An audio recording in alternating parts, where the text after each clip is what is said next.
ఆయన ఆ రోజు మనం ఒకసారి గుర్తుపెట్టుకుంటే హార్ట్ ఆపరేషన్ రావడం, అప్పుడు ఇండియాలో మంచి వైద్యులు కూడా లేకుండా పోవడం, అందుకే అమెరికాకి వెళ్ళి అక్కడ ఆపరేషన్ చేసుకొని తిరిగి వచ్చారు. తిరిగి వచ్చి మనం అందరం ఆనందంలో ఉంటే ఆ రోజే కుట్రకు తెరదీశారు. అయితే ఆ రోజు నాకు బాగా జ్ఞాపకం, ఇప్పుడు చాలామంది గుర్తు చేశారు.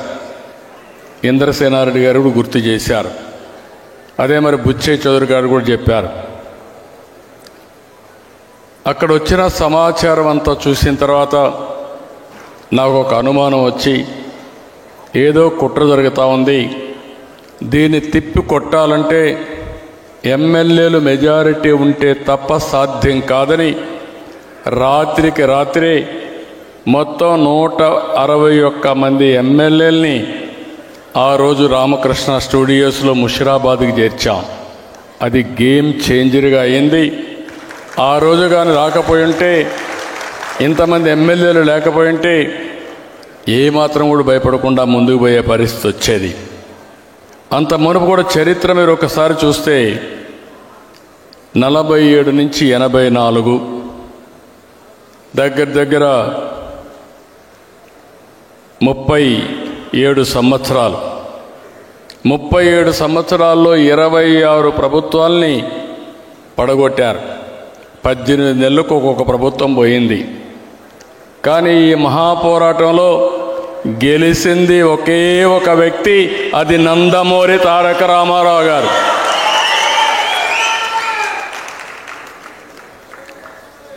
దానికి కారణం 203 సీట్లతో గెలిపించారు.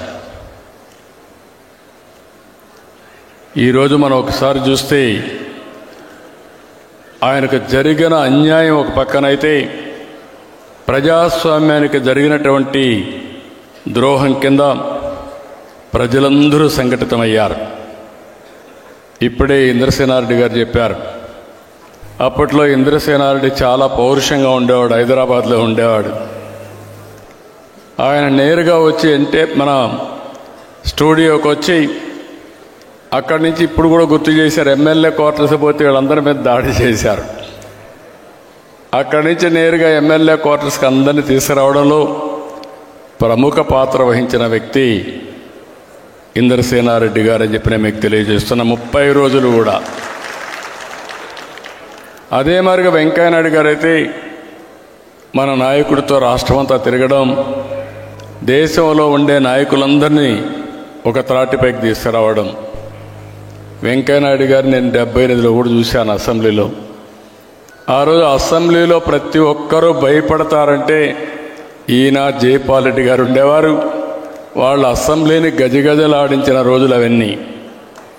అలాంటి వ్యక్తి పూర్తిగా సహకరించి మన నాయకుడు ఎన్టీ రామారావు గారు అంటే చాలా అభిమానంగా వెంకయ్యనాయుడు గారు ఉండేవారు. ఎన్టీ రామారావు గారు కూడా ఆయన అంటే చాలా అభిమానం.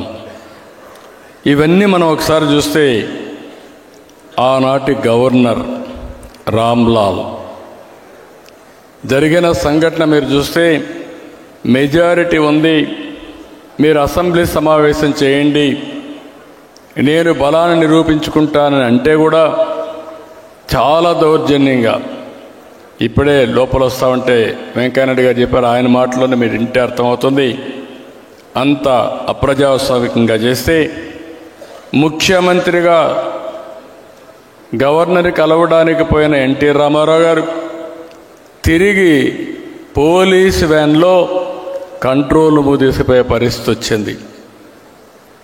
ఆ ఒక్క సంఘటన దేశంలో ఉండే ప్రతి ఒక్కరిని దిగ్భ్రాంతికి గురి చేసింది.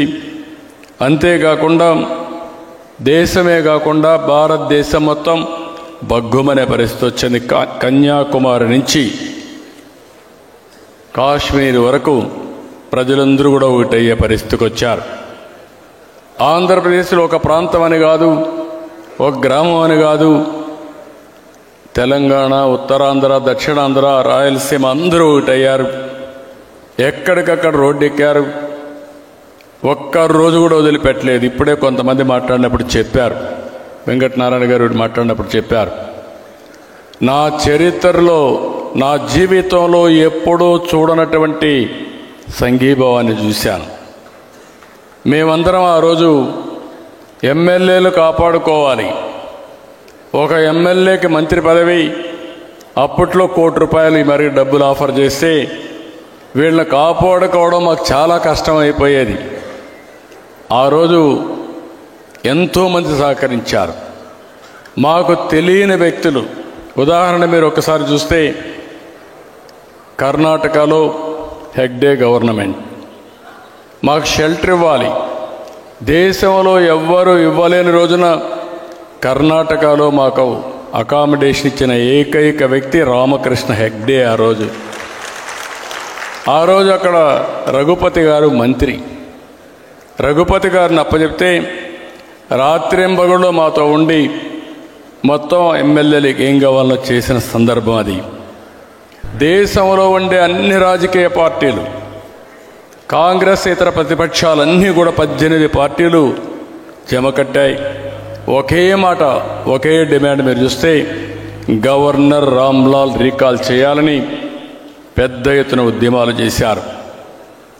హేమీలు ఈరోజు మీరు చూస్తే చరణ్ సింగ్, చంద్రశేఖర్, వాజ్పేయి గారు, అద్వానీ, జార్జ్ ఫెర్నాండెస్, కరుణానిధి, చండ్ర రాజేశ్వరరావు, మాక్కినేని బసవ పొన్నయ్య, ఇలాంటి వాళ్ళందరూ కేంద్రంలో నేషనల్ లెవెల్లో సారథ్యం వహించారు. ఇక్కడికి వస్తే వెంకయ్యనాయుడు గారు, ఇందర్సేన్ రెడ్డి గారు, దత్తాత్రేయ, సుందరయ్య గారు, ఇలాంటి మహామకులందరూ కూడా ఇక్కడంతా కూడా పోరాడారు.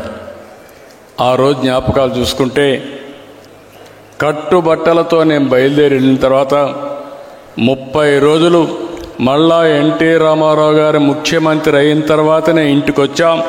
నేను ఒక్కడనే కాదు, నాలాంటి వాళ్ళు కొన్ని లక్షల మంది త్యాగాలు చేశారు, జైళ్ళకి వెళ్ళారు, పోరాటాలు చేశారు. అంతిమంగా ఎమ్మెల్యేలు కూడా మీరు చూస్తే ఒక పట్టుదల, ఎట్టి పరిస్థితుల్లో ప్రజాస్వామ్యం కాపాడాలి, ఎన్టీ రామారావు గారికి న్యాయం జరగాలని పట్టుదలతో పోరాడారు. సాధించామని చెప్పి కూడా నేను మీకు తెలియజేస్తున్నా. ఓసారి బాధ, ఆవేదన కలుగుతుంది. అదే సమయంలో మా అత్తగారికి అయితే క్యాన్సర్ కూడా ఉండేది. ఈయనకు హార్ట్ ఆపరేషన్ అయింది, ఆవిడకి క్యాన్సర్ ఉంది. ఆ తర్వాత ఈయన ముఖ్యమంత్రి అయిన తర్వాత ఆవిడ చనిపోయే పరిస్థితికి వచ్చారు. ఇది కుటుంబంలో ఒకసారి తలుచుకుంటే చాలా బాధ, ఆవేదన. అదే సమయంలో ఎన్టీ రామారావు గారి పట్టుదల చూస్తే తెలుగు జాతి, అందుకే ఎన్టీ రామారావు గారు చిరస్థాయిగా తెలుగు జాతి ఉన్నంత వరకు తెలుగువారి గుండెల్లో ఉండిపోతారు. అది ఆయన పోరాడినటువంటి పోరాట పటిమ. అలాంటిది మనం ఎవ్వరూ మర్చిపోలేం.